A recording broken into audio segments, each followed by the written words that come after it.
پر قرآن ہے، میرے گھر میں آج بھی ایمان کا سامان ہے. ایک حرف احساس ندامت، ایک سجدہ چشم ہے. حرف احساس ندامت، ایک سجدہ چشم کر. اے خدا تجھ کو منانا تو بہت آسان ہے، اے خدا تجھ کو منانا تو بہت آسان ہے. دوستو بزرگوں، یہ جو محفل منعقد کی گئی ہے، جن کے نام سے ان کا اب میں کیا تعارف کراؤں، جس کو تمام کے تمام مولانا ارشد صاحب نے بول چکا ہے، تو اب میری اتنی حیثیت نہیں کہ میں اس کے آگے کچھ بول سکوں.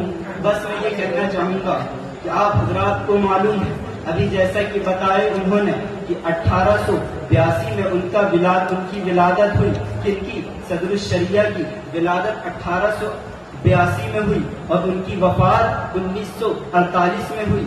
مطلب یہ کہ مکمل ان کی زندگی 66 سال کی رہی ہے. 66 سال کی.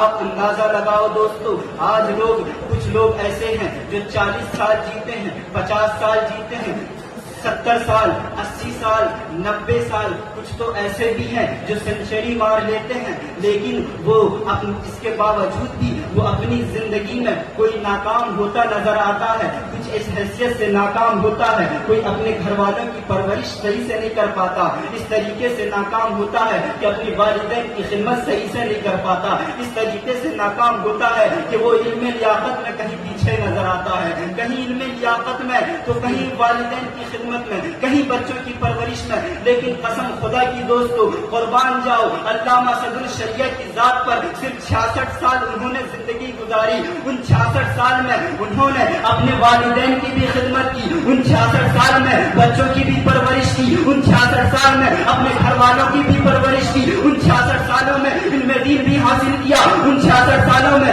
ادب بھی سیکھا، ان 66 سالوں میں تربیت بھی پائی. اور اتنا ہی نہیں، خدمت کا انجام دیکھو، گھر والوں کی تو کی، باہر والوں کی تو کی. اور قیامت تک جتنے بھی سنی، حنفی، مسلمان دنیا میں آئیں گے، ان تمام کے لیے بہر شریعت جیسی کتاب دے کر خدمت کا ایک اہم ذریعہ.